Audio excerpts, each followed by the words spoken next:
Good morning, everybody. Welcome to day 3 of the What Works conference. I am Joe Murphy, director of the Center for Innovative Pedagogy here at Kenyon College.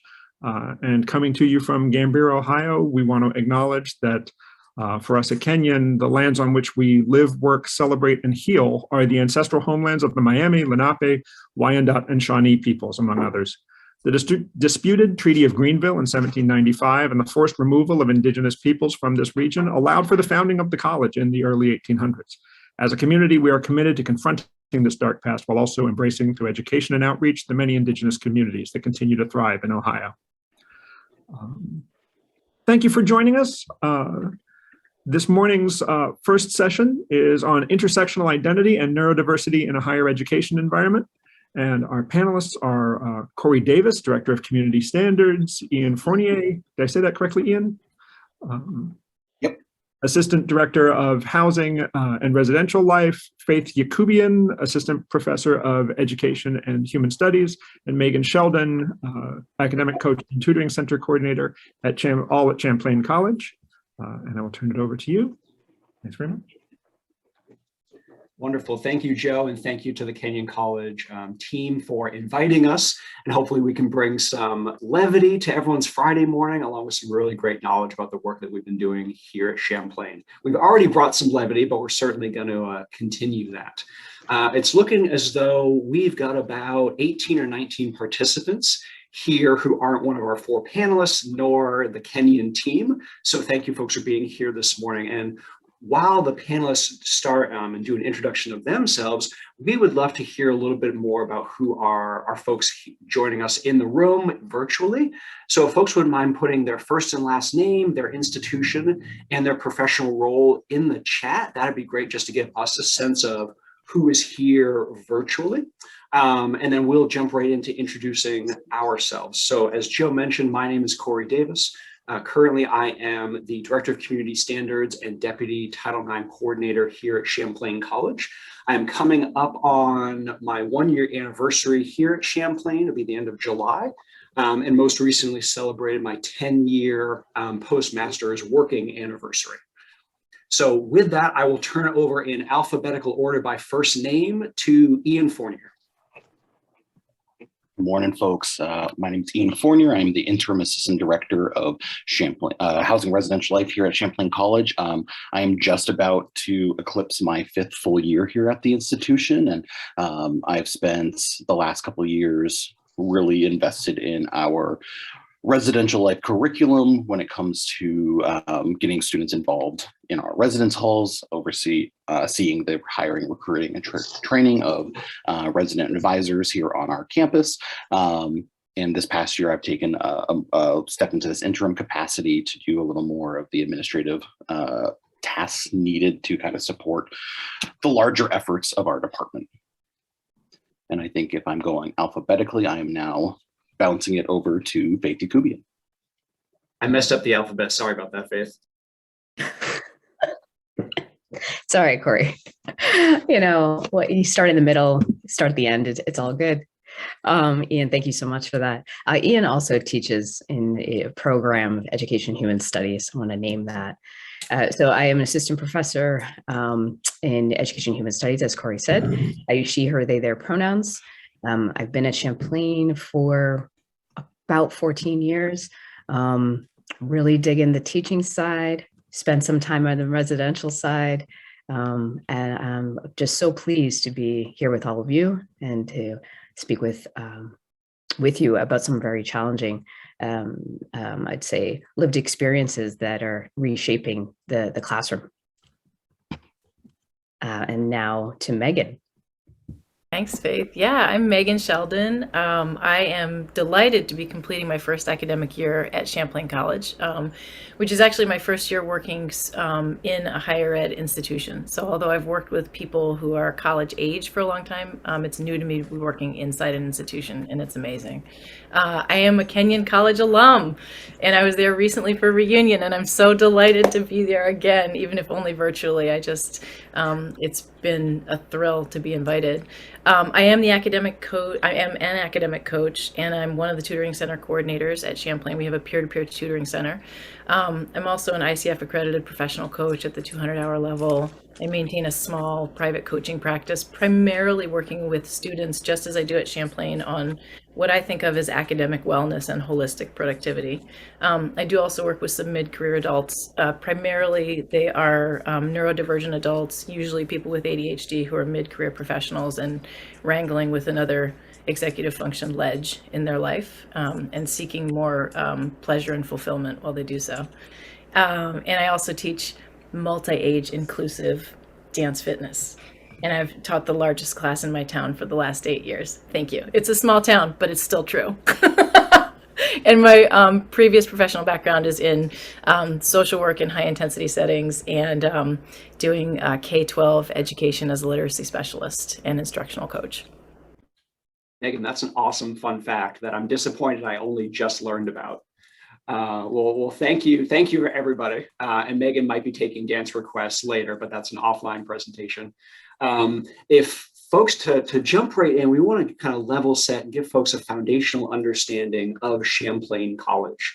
So I'm going to turn it over to Ian to give us kind of a sense of time and place before we dive into some questions that our panelists have and some scenarios to walk through of how that holistic student support and intersectional identity works here with our students, with the four of us as professionals, and the great team that we have here in Burlington. So Ian, I'll turn it over to you. Thank you very much, Cory. So as Cory said, I'm just going to provide some foundational information to help folks kind of be aware and abreast of how our perspective connects with everything that we're going to be chatting today and having conversations about. So just for some context, Champlain College was founded in 1878. It is a private master's degree granting institution. 25% of our Pell recipients are our first year students. 11.5% of our population is minority underrepresented students. And we are also a yellow ribbon institution. Something that Champlain very much boasts in our marketing and advertisements is our upside down curriculum, which enables first years the opportunity to take major courses immediately upon enrollment.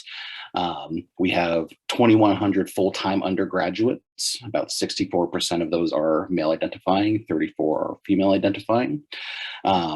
We have two international campuses connected with Champlain College. We have a campus in Montreal, Canada, and Dublin, Ireland. And we boast a really high number of 52% of our students will study abroad during their time here at the institution. We are a small urban master's degree granting college here in the Northeast, up here in Vermont. Some of our most popular undergraduate majors include computer and information systems security, game and interactive media design, and business administration and management. Our institution has a huge emphasis on human touch, developing personal relationships, and providing wraparound services to our student body. And we have a strong commitment to student success through the lens of career preparedness and readiness. With that, we do have a pretty large population of students within the neurodivergent spectrum. And that is kind of leading us to our conversations today. The four of us definitely identify as individuals that are very much on the student-centered side of an institutional seesaw. So I'm going to pass it back to you, Cory. Thank you for that, Ian. And folks have probably already heard us use the terms neurodivergent and neurodiverse a number of times. So I'm going to queue up Megan to kind of walk us through what do those terms mean, what are the differences, to again give us another primer for our talk here this morning. Yeah, thanks, Cory. So neurodivergent, and these terms are, in my mind, a little bit contested. So we're going to use them this way today. The term neurodivergent originally came out of activism around people with the autism spectrum, people who are on the autism spectrum. And now it's come to be applied much more broadly. It was initially an effort to make a distinction that was non-pathologizing. So the term neurodivergent now is used commonly to refer to somebody who's presenting with a cognitive variation. So this could be being on the autism spectrum, having ADHD, dyslexia, dyspraxia, dyscalculia, dysgraphia, hyperlexia, Tourette's syndrome, synesthesia, sensory processing disorder. So anything that falls outside of the band, which I personally and professionally consider to be a narrow band of neurotypicality. Neurotypical, the term neurotypical refers to people who present with what's called typical neurodevelopment and intellectual and cognitive functioning. Again, for me, I bring a bias that group of people is much smaller than we might conceptualize it to be. And neurodiversity simply refers to the variation of cognitive presentations in a group of people. So, as Ian mentioned at Champlain, we have a significantly neurodiverse population. But, as I said, my bias is that we all do. Every community has significant neurodiversity in it. Whether it's more or less salient or visible to its members is another matter. And back to Cory, I think. Yeah, thank you, Megan. And so, all of us here, hopefully on the call, both presenters and attendees, are all geared in many ways towards supporting student success. And here in a moment, we're going to queue up Faith to kind of begin the first kind of facilitated question from our panelists that then both Megan, Ian, and I are going to jump in on. And so when we think about defining student success in the classroom, co-curricularly, what they want their college experience to be, at your institutions and absolutely here at Champlain College, we really wanted to dive in and ask ourselves, how might a student's neurodiversity and their personal identities impact the way that we conceptualize their student success? So Faith, I'm going to turn it over to you, take a first crack at answering that question, and then we will jump in and add in our own perspectives. Wonderful. Thank you so much, Cory. So I think about this in two ways. One is what's happening in the classroom, what's happening within our teaching spaces. So that can also be beyond the classroom. And then also what is the administrative responsibility, or how can we best support students administratively? So I often think about teaching as very contemplative, it's iterative, it's generative, it's all those great words. And there's a real meaning behind that, meaning that for me, I consider the student's definition of success for themselves as a foregrounding how or what I might teach. Yes, there's the learning outcomes, and yes, there's the prearranged expectations that we have as faculty that are real and important for students to learn. And also there are expectations students have of themselves and what they hope to gain in the classroom. So I think about starting the classroom experience, as many of you probably do, with questions that help me pull out what it is that students hope to gain. And then I have found myself changing my teaching strategy so much over the past 5 years.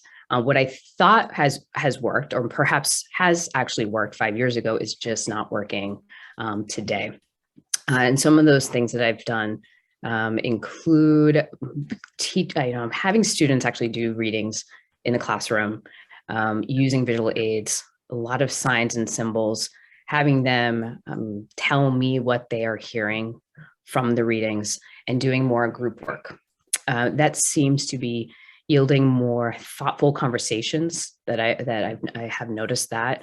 And that takes, for me, that has led to freezing a lot in the classroom. I call it faculty freeze, because it does feel like I'm in this, motion. And then all of a sudden we can call it pausing, but I find myself holding back, right, to sort of freeze in the classroom so that I can rethink in the moment, actually, as it's occurring, how are my students doing? And when I can see that their eyes are glazed, or they're on their laptop and they're kind of distracted, or they're somewhere else, that's a really important moment for me to say, hey, what's happening to myself, but then also bring that into the classroom. So I pause far more than I used to in the classroom.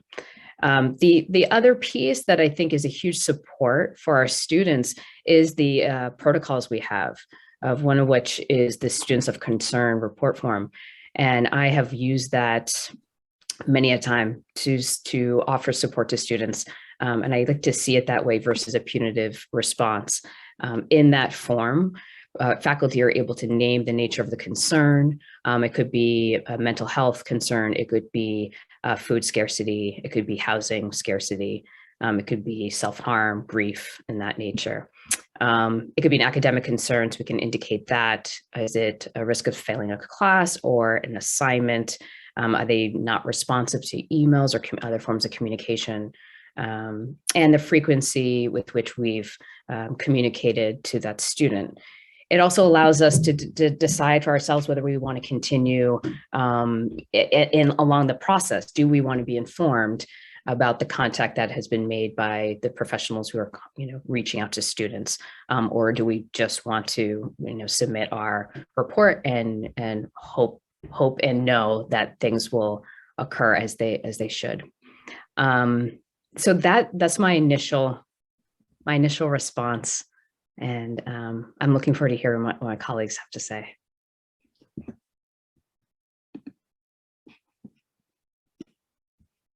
I'll take a crack at it. Faith, what you make me think of both student success in the classroom and co-curricularly are so important outside of the classroom. So much, I think, research tells us, usually from a perspective of student affairs, that students come to college for so many different purposes. One of which, and many of which, being oftentimes living in communal settings, understanding boundaries, rules, regulations, expanding their freedoms, expanding their rights, and testing those in a college environment, so that way they're successful when they're kind of beyond their college years. I think one of the challenges that I see oftentimes in my work is getting students or challenging them to focus beyond just the classroom experience and to be able to do more than one thing at the same time. I think many of our students who I've worked with this past year, they come in, they are so focused on our career education. They're so focused on getting their diploma within a set period of time that oftentimes they can miss, to their detriment and the detriment of others, social interactions, connections, other play and creativity. And I think for many of our students who are on that neurodivergent spectrum, they don't see the value in those connections. That hasn't been something that has been presented to them. That's not something that's been emphasized. And I think in our community, we really try to place an emphasis on creating well-rounded students. I could also see perhaps in other academic environments that a student's sole focus or singular focus on their academics could be really supported. When our panel, I remember, was talking about this presentation, we were thinking about, neurodivergent students in a graduate program, or maybe in harder science programs, that singular focus might be really encouraged by a faculty mentor, by a faculty advisor, and how, I think all of us here on our panel really try to focus on providing a balance and to help to kind of round out a student's experience. Yeah, I think that's right. I think that's exactly right. And, from a coaching perspective, just like you're both saying, what we're looking at in terms of the outcomes we're hoping for students are the easy to measure stuff. So, we're hoping for, in whatever way the student wants to do it, we're hoping that the GPA is as high as the student wants it to be. We're hoping that they persist to graduation. We're hoping they graduate. We're hoping they stay at Champlain. Again, if that's what the student wants.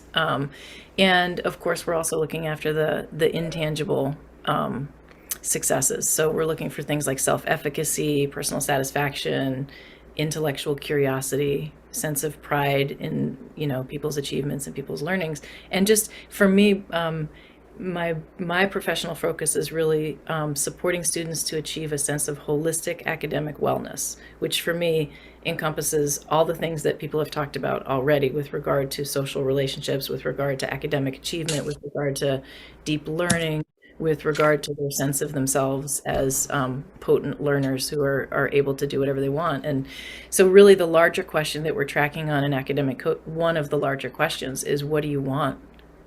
What do you want for yourself? Who are you becoming as a student? And what do you want to learn? And who are you becoming right now? Who do you want to become? How can we help? And And so, like Faith was saying, just having students define success for themselves in their own way, which looks really, really different for different people, is super important. As one example, there's a student that I coached this year who's a first year, first generation student at college, African American woman from an urban setting. And her primary motivation is to get a really high GPA in the business school and get a job in finance and make a ton of money and be financially stable. And like, that's a primary motivator for her, at least right now. Now, who knows if that will remain a primary motivation, but currently, so that was one of her, primary goals, was like, I want to make sure that I'm getting a really high GPA. And so I want to do everything I can to do that. Great. Conversely, another student of mine was really into D&D, and his primary motivation was, let me pass all my classes so I can stay here and keep being the DM for my two groups, my two, adventures that I'm going on. Okay, awesome. Like, whatever you're here after, I'm here to help you do. And I'm here to help you identify the preceding skills that are not currently in place for you, that are blocking you from doing the things you want to do, or that need to be kind of shored up so that you can do what you want to do. Yeah. Ian, what about you? I say, Megan, could you define just super quick D&D and DM? I know what they are, but for our panels. Like, to us, this is day to day. But for those of us who may not be familiar yet, D&D is a Dungeons and Dragons, which is a role-playing game in which students come together in groups in imaginative adventures that are emergent and ever evolving. And the DM is the dungeon master, who's the person who sort of lightly facilitates and directs the campaign. And this is very important to some students. Yeah, absolutely. Taking a kind of a page out of all three of my peers' books, I think we do often find students and engage with students that are very one-track minded when they come to Champlain. They arrive with these blinders on, and they lose this periphery of experience when it comes to fun, engagement, or sometimes even just their education. And for some folks, as Megan just shared, they're here for their education. That's the only reason they're here. And for some folks, they're here for what they call, the college experience, to meet people and get a degree, but that's like maybe second or third on their list. I feel oftentimes when I engage with our students, through that housing residential life perspective, it's often when interpersonal challenges have evolved with roommates, or oftentimes I'm engaging with Faith or Cory or Megan in regards to the student care reports that were mentioned earlier by Faith. The student is been documented in a way that is showing that there's a concern for their mental well-being, their security, their academic success, and I'm working with our RAs as paraprofessionals, or within the area coordinators who are our entry-level HRL professionals, to engage with these students and figure out, where are they at now. We try to meet them where they are, and then where and how best can we support them in this kind of pathway to some greater success. And oftentimes, some of those meetings can feel like pulling teeth, especially with students that are like, I don't really want to talk to anybody right now. And kind of going to the point of what Megan was just saying about like D&D, we have, I very endearingly say, a very weird bunch of students at Champlain that are really nerdy, but very interested in what they want to do. And I think when I try to have those one-on-one conversation students, I'm trying to meet them where they're at and try to bridge a connection or bridge a conversation where I can see where their interest lies, because I feel more often than not, if I can get them excited about talking about something, I feel I got it. I can then massage and ease that conversation into a conversation about their well-being, or conversation about how things are going, and relate it back to whatever their interest is, and help them draw those connections to like, I'm really struggling mentally, but with this thing, I really enjoy that, and kind of help them bridge like, okay, so like, if I feel fulfilled here, how can I maybe transfer those feelings or that energy to also taking care of myself. So I think in the grand scheme of things, we also see a lot of students, as I'm sure everyone in this call has, coming to an institution questioning their identity, whether it be racially, gender, sexuality. We have students that are in a space where maybe they feel safe, or they feel like there's not a lot of attention on them, so they can start exploring these identities a little more and a little more in depth. And I think that is also a tremendous support we can provide students in aiding them and supporting whatever transition they are hoping to make. Because I think it goes back to the initial point that, if a student is feeling safe, feeling secure, and feeling themselves, I think that's when we're going to see that student success just grow. So it's my 2 cents. I think something too that we would be remiss to not mention, and I hate to do it after like 2.5 or going on 3 years, is the impact of the COVID-19 pandemic. And for our campus here in Burlington, we just went mask optional. Folks, check me on Tuesday or Wednesday of this week.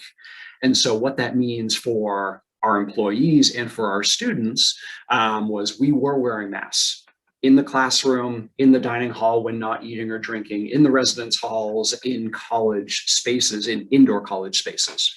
And so, what hopefully folks have been hearing us talk about is kind of our group of students, all coming together, facing many of the same challenges that so many students come to, whether they're new to college or they're upperclassmen, and then add on, a physical barrier where many of our students might be relying on more social cues, or maybe some lip reading or interacting in person, versus, we've become much more comfortable interacting virtually. My experience in working with our students regarding with the pandemic as an overlay this year, so many students were really comfortable taking virtual classes. They were really comfortable interacting virtually. And also when I asked them, what the end of their high school experience was like, those are often also the students who said, yeah, I kind of preferred it. Those were many of the folks who might not have had other social connections or as many social connections as they were ending their K through 12 or ending their boarding school years. And so that's also kind of gives an insight into kind of the tempo and personality and some of the flavor that our students bring to campus with us. But in addition to feeling comfortable and succeeding in those environments, they also still did miss out on many of the social milestones that so many American college students in the US have missed out on.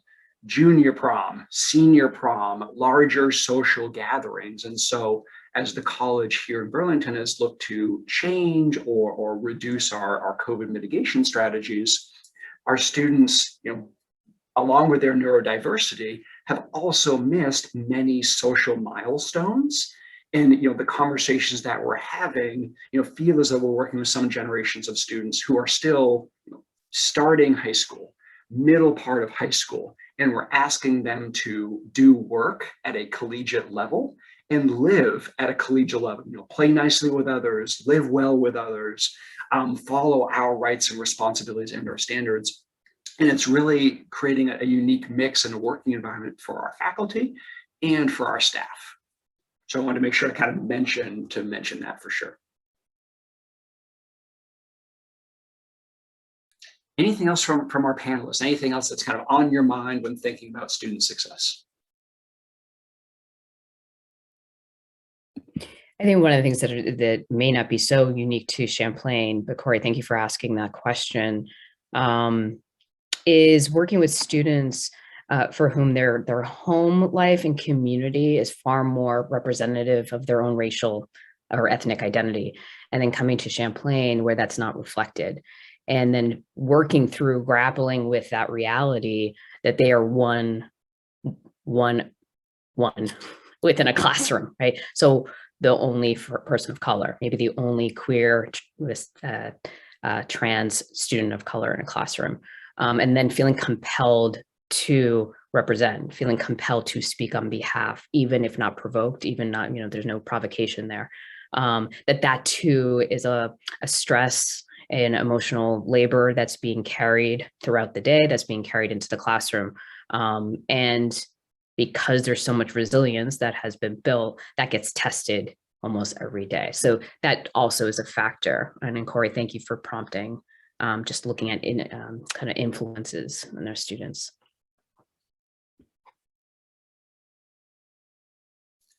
So with that, in addition, our time here this morning, we wanted to share folks a scenario that is pretty common and it has occurred a number of times here on our campus to give folks a sense of how our team and community works with students who are both neurodivergent, but also perhaps struggling in some academic or co-curricular spaces. So each of us are going to kind of share a specific piece of support and also talk broadly about our system here at the college. So to start our scenario, we really envision that a student hasn't attended class in about 3 weeks since returning from spring break, which for us here at Champlain happens about mid-March.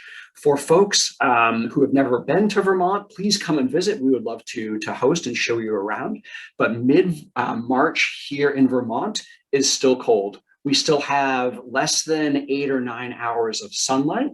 And it's coming at the very end of winter, when winter typically lasts for 4 or 5 months, usually from around Halloween, it can happen all the way through March. So to give folks a sense of what that looks like here on our campus, both with lower light, students returning from spring break, and the length of winter that can kind of wear down on folks. And I think an important understanding, especially for our incoming students, if they're not from Vermont, there are ways and capacities and abilities for folks to get out, and people encourage that, go to a mountain, try skiing or snowboarding, go for a walk, go ice skating, because without engaging in an activity, it can be very isolating.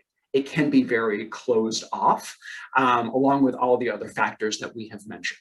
So we'd like to kick it off with kind of faith first, and really looking at this exercise in this scenario as a collaboration across campus amongst a variety of different professionals. So Faith, I'll turn it over to you. A student hasn't attended class in 3 weeks, coming back from spring break just a couple of months ago.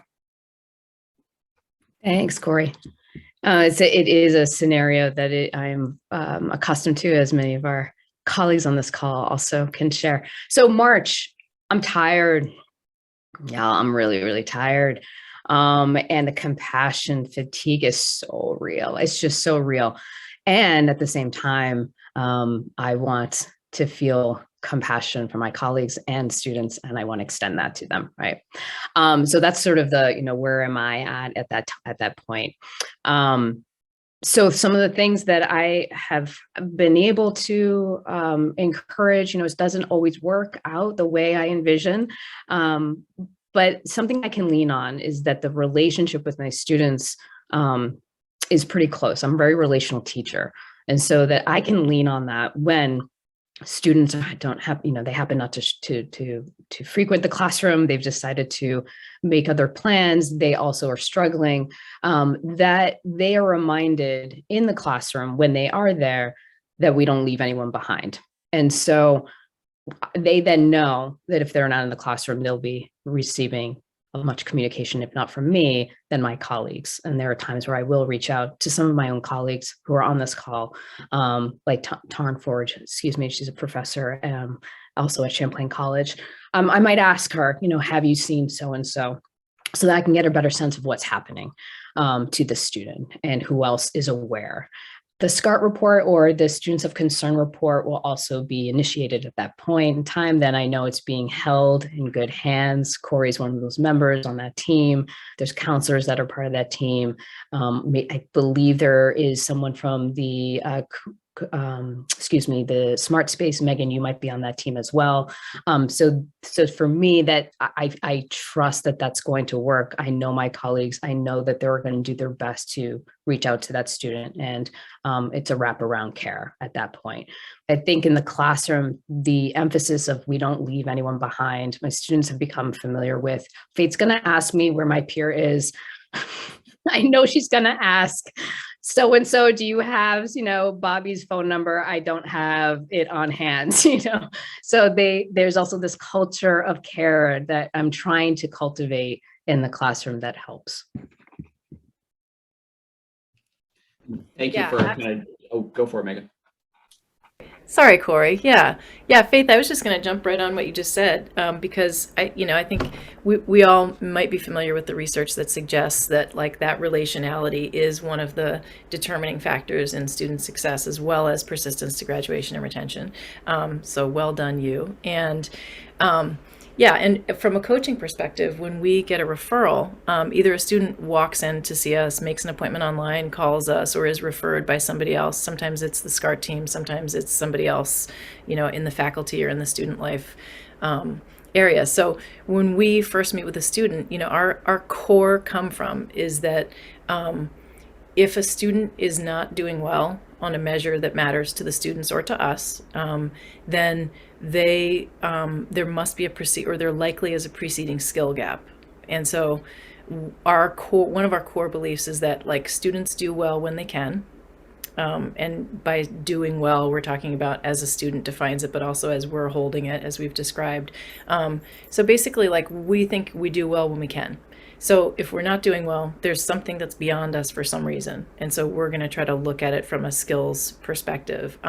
We're not going to situate, though. So this is where I want to be really careful. We're not going to situate a difficulty in the student. We're going to situate the difficulty in the skills. So we're not going to be like, oh, so-and-so is, blah, blah, blah, blah, blah, an insert thing that we think about the student. No, it's there's a skill that's missing. What's the skill? How can we support that? And what does this human being want to do around this now that we can illuminate what the skill is that may be not firmly in place? And so, to do that, we're of course, I'm going to take a look at executive function skills, because that's one of my passions, and also because I know it to be a undergirding set of skills that is in place for all of us, and that gets leaned on very heavily at college. And so that's things like, time management, task management, organization, task initiation, prioritizing. It's basically all of the cognitive processes that we need as human beings in order to plan and organize activities.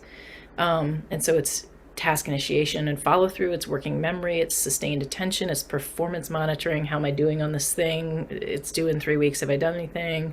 Response inhibition, which some people call impulse control, but I don't really like that, because I'm not really a control and compliance kind of person. So I'm not really into that, but inhibition of impulses that aren't helping, and goal-directed persistence. So things like that. So I'm going to take a lens as a coach, where I'm going to see if any of the skill gaps are living in those areas. And then of course, we'll also look at other things, relational skills, social skills, things that tend to crop up more for students who are neurodivergent. There are some key areas that we might know to look in. And we also bring, and I think people have alluded to this, but just to really name it, our attempt is to bring a trauma-informed approach. And at a personal level, one of my professional interests is this theory called Polyvagal Theory, that's all about how the nervous system, how human nervous systems behave and respond to situations, environments, experiences. And so what I've found over the past few years is that looking at students' situations from a skill gap perspective and from a what do you want for yourself, my dear student perspective, and from a trauma-informed lens that integrates polyvagal theory has really brought me to think about common student difficulties like procrastination in a very different way than I used to. And so, for example, I now understand procrastination to be primarily, though not exclusively, primarily an emotional regulation attempt. And when we look at it through the lens of overwhelm and emotional dysregulation, things start to look pretty different, because then the interventions don't look like, let's make a time management map. It looks like, ooh, hey, looks like your nervous system is getting a little overwhelmed. What's going on there, and how can we develop a menu of tools to help you self-regulate? How can we co-regulate together? How can we get you in community to do community co-regulation? How can we help you co-regulate with nature? How can we develop resources that are durable for you, dear student, that will travel with you for the rest of your life and evolve as needed? So those are some of the kinds of approaches that I take with students. And I think that varies a little bit from coach to coach on our team, just because we all have a little bit different training and background. But that's where I'm coming from. So those are the things that that students can expect from me. And as a service provider, we have individual academic coaching. I facilitate group coaching that's usually in 3-week segments that students will typically sign up for. I have drop-in coaching at the Office of Diversity and Inclusion. There's peer-to-peer tutoring. There's peer facilitated study groups. There's co-work sessions. I'm gonna be one of the teachers, I think, of this new first-year experience that we're doing, and then we collaborate with like the CLT, which is the equivalent of CIP at Champlain. So lots of different ways that we can connect with students, but those are some of the come-froms and some of the primary theoretical orientations that I bring. There are two aspects I want to make sure to mention, and then turn over to Ian as well. As the chair of our care team here at Champlain, I'm sure folks on the call have their own iteration at their own campus, and I see a lot of other Champlain folks here as well. So that's kind of our group here on campus. That team and its work relies on and can't function without trust and faith, and lowercase faith. And Faith Yacubian, you had mentioned having that trust earlier, and we are fortunate in a unique, great position because we're a small, close-knit group. We have personal connections among colleagues that really enhances our trust. Yet, I'll be crystal clear, that isn't always perfect. It's not always 100%. When staff have turnover, if there are folks on sabbatical, if there's turnover in our dean's offices or going to our assistant dean's offices, turnover in our student affairs team, folks who might be very comfortable, such as Faith, submitting those reports and knowing, oh, yep, I know Cory's going to get that. I know Ian's on the receiving end of those reports. If Ian goes on to something cool and different and leaves the college, that faith, only goes so far until you get to meet the other people, until you have some examples of, I submitted a report and the appropriate supports and follow-up happen. And when our panelists were considering this presentation, we really kind of figured out, okay, what are the sizes of institutions where our audience is going to come from, and what does that scale look like? For institutions, who are a few thousand and smaller, up to maybe 10 or 15,000 undergrads, or total FTE, that system might really work well. But at some of the larger Research 1, Big 10, Big 12 institutions, having that trust and faith is even more important, because the opportunities to have those personal connections might be super, super limited. So I just wanted to be able to put that out there. And working with our Center for Learning and Teaching has been incredibly helpful and important to get face time and staff time to build up that trust, and definitely something that we're working on.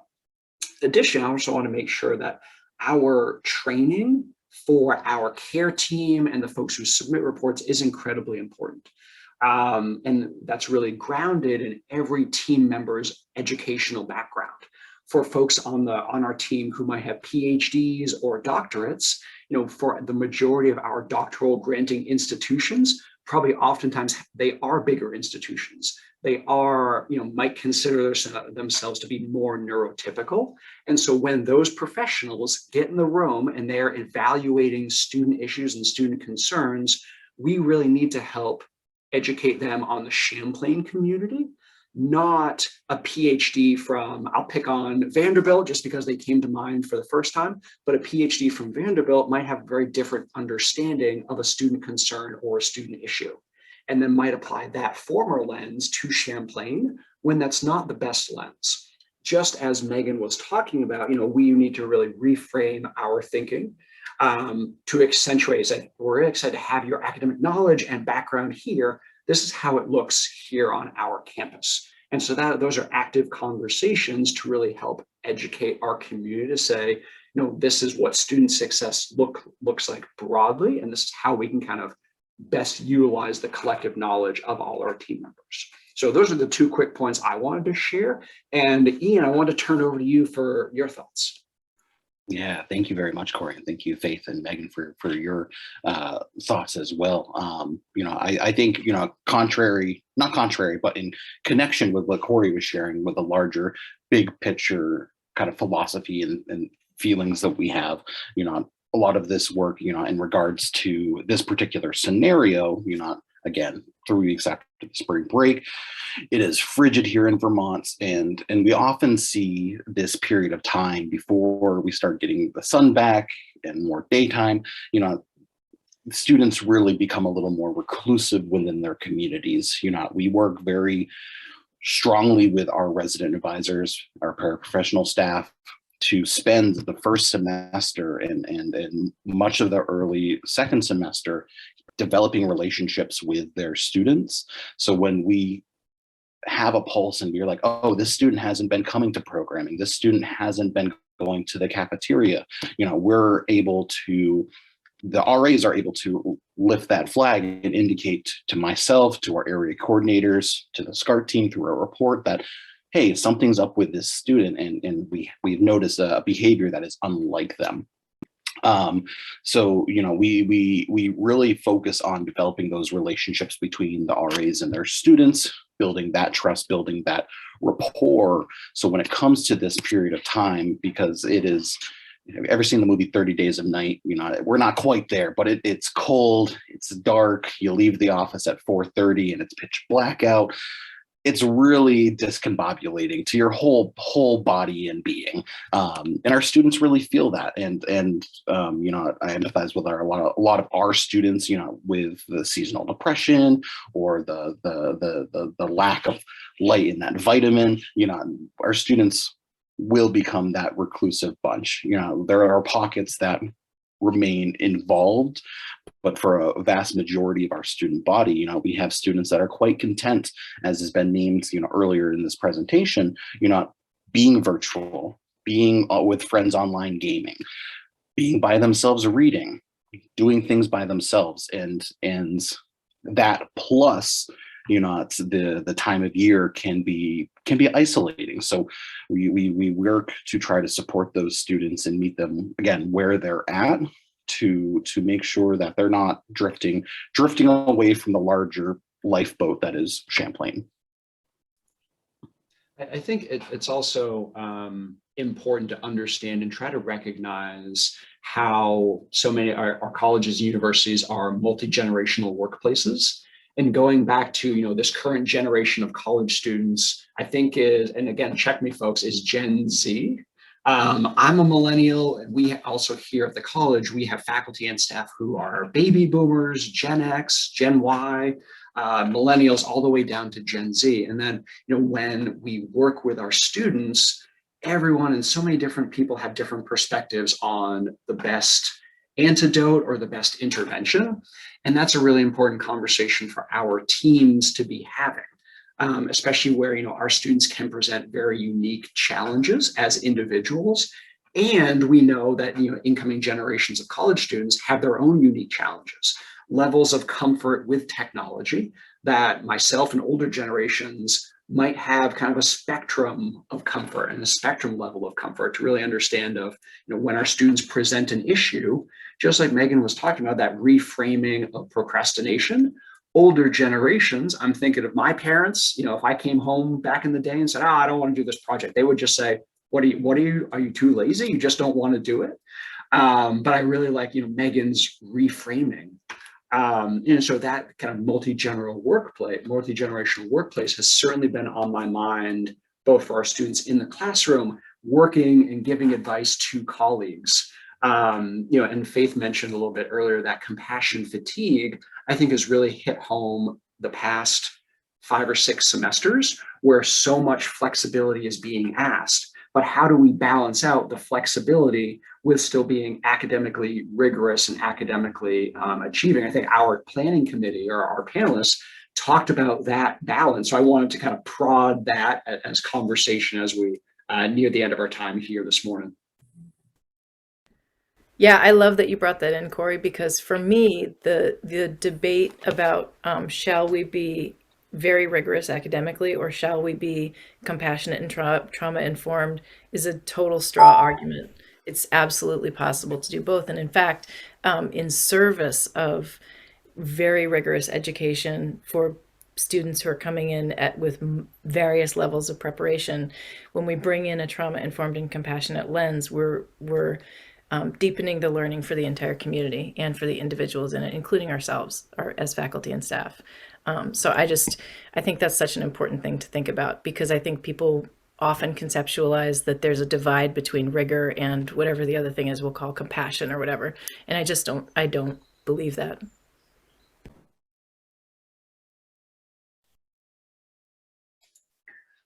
Well, I know we're looking at near the end of our time here this morning. I believe, Joe, correct me if I'm wrong. But I did want to say, we did also want to open it up to questions or comments from our audience. But in addition, to leave time and space for the four of us, if we had any other burning thoughts or springboards for our purposes here this morning. What about Faith, Ian, or Megan? Any concluding thoughts or anything else that we might have missed in our conversation here this morning? Eric, you ask a great question. So Eric asks, who do we all work under? Is it academics or student life? So I'll ask everyone just to go around. Eric, I work under student life. Yeah, I'm in the academic support services team. So I work on, as an academic coach and tutoring center coordinator of the peer-to-peer tutoring center. I work under student life. Hi, Eric. I'm a faculty member, so academic affairs. And then Elizabeth asks us to define the trauma-informed approach versus what an opposite of that might be.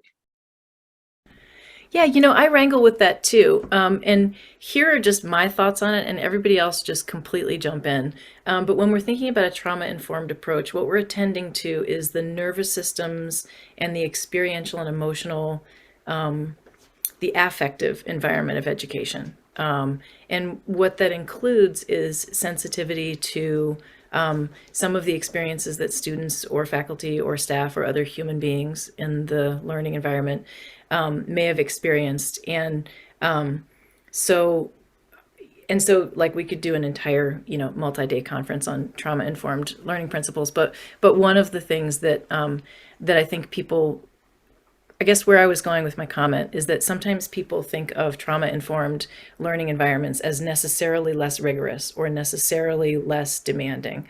And the distinction that I want to make is that you can have an incredibly robust, very demanding academic environment that also attends to the needs of the nervous systems and the emotional landscape of the human beings who are participating. And so I don't have the best words for like trauma-informed, or I don't know what the opposite would be, but that's just where I'm coming from, and other people think too. Yeah, and Megan and Elizabeth, when I think about trauma-informed in my work, and also Ian, I'm sure you have some perspectives as well. Oftentimes it comes into response in student discipline and community standards, but in addition, speaking to victims or survivors of sexual violence or sexual harassment, and taking a trauma-informed approach to speaking to those involved parties, and understanding how to both be compassionate and be human, and show some caring and show caring and compassion, but also speak about the college or the university's obligations and process and options, and those are certainly not easy conversations. Those are certainly not for the faint of heart, because I think much of human nature would really, I think, want to be 100% compassionate. But when we think about a trauma-informed approach, it's important to be compassionate, but also the role that the college might ask you to do is to help someone consider all of their different options for support and resolution and adjudication from there. So that's kind of, in my mind, when thinking about trauma-informed approach, that's certainly what I think of first. So Mo asks, could you list some of the things your resource centers provide to help students outside of the classroom? Would it help if neurodivergent students went to office hours with professors disclosing their struggles and support needed? Are campus counselors trained to help neurodivergent students in the ways Megan is describing?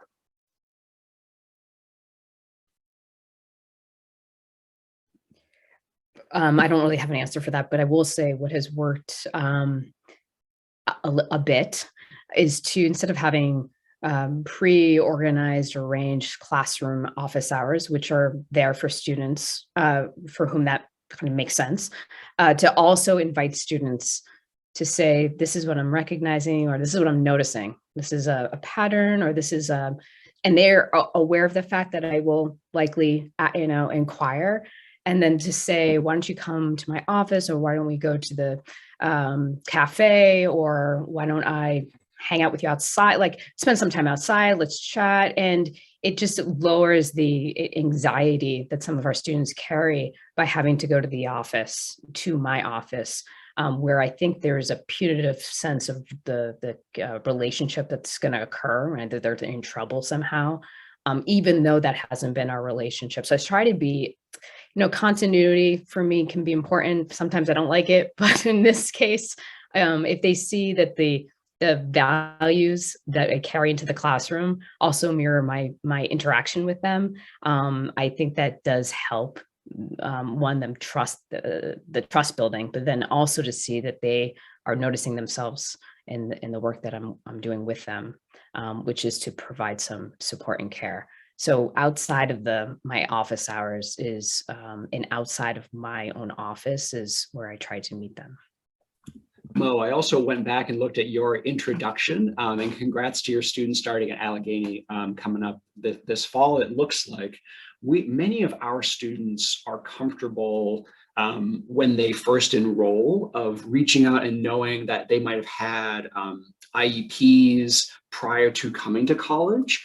And then they oftentimes are proactive in reaching out to members of our accessibility office, members of our Dean of Students office, and working and also sharing with some of their professors.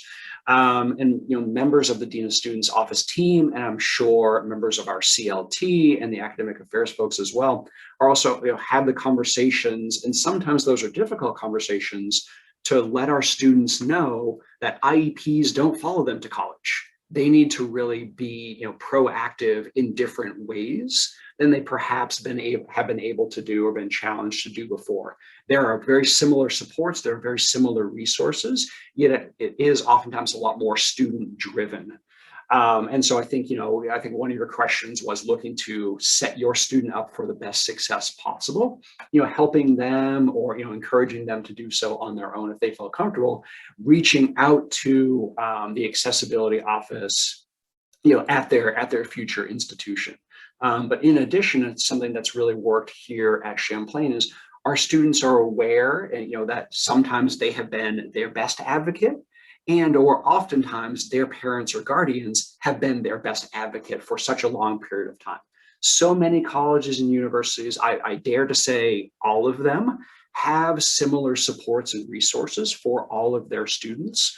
And those staff are incredibly compassionate, driven, motivated folks who want to work with students and families and also have those cross-campus connections to smooth out any barriers, smooth out any wrinkles that a student might encounter.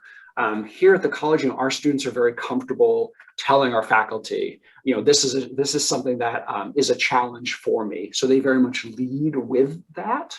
And I think it is a unique Champlain environment that many people recognize. And then they're very familiar providing referrals or working with a student when they present or share an opportunity or a challenge that might be germane to them. Ian, I saw you unmute yourself as well.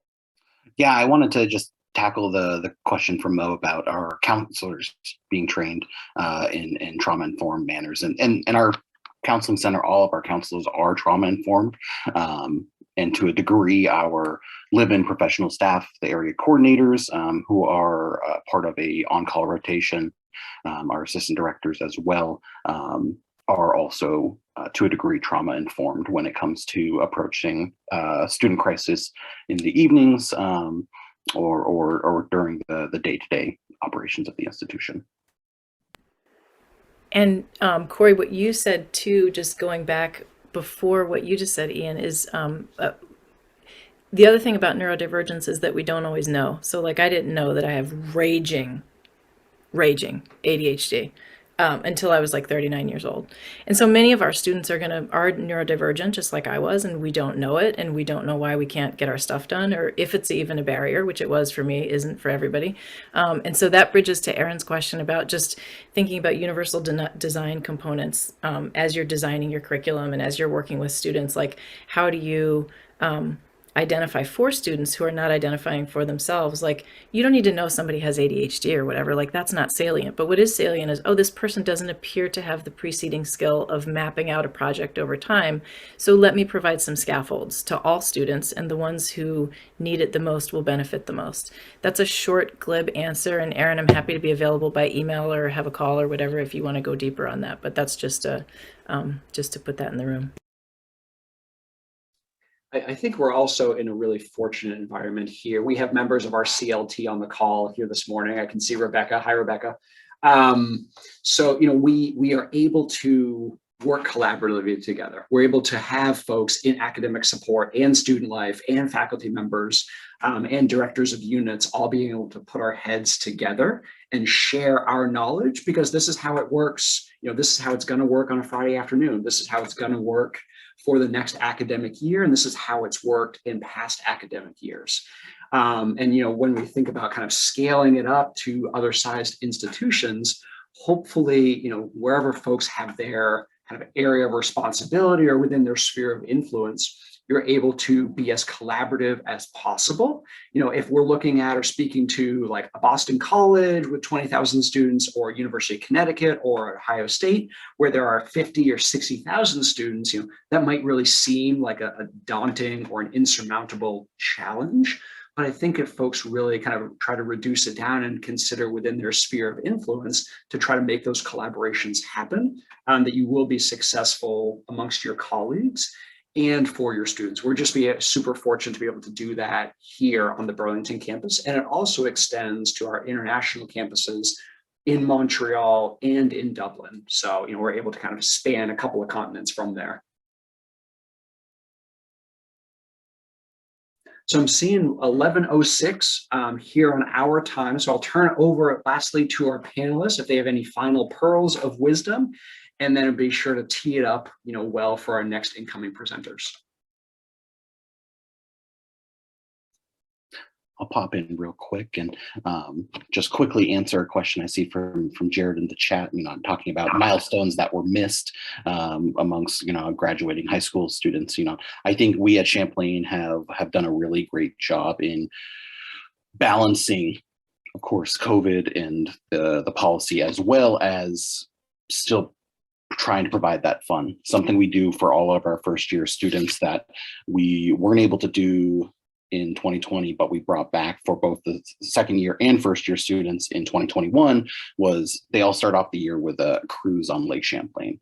And that was something that we couldn't give in the moment, but we were able to give later on. And still bring back a lot of our fun with our Spring Meltdown. It's a big fair we have on campus, to our Snowball, which is a dance we have in Burlington for our student population. So I think when we were able to, we definitely tried creating some of that fun they missed. And then just general final thoughts. I think in this conversation, I think that these are all recommendations. Of course, we've provided our own experiences, and I think, as Cory put it, it translates a little differently to institution to institution. But I think focusing on how we individually can bring this to our team, influence this on our team, I think from there we just cause the ripple effect. And I think the more folks that are focused and center themselves on that student experience and improving that student experience, we can create that ripple effect that will become a larger idea within the institution. So that's my thoughts. Thank you, folks. All I want to say is thank you. It's a true delight to be with all of you. Thanks for the great questions. And Faith, Ian, and Cory, love being with you. So thanks, everybody.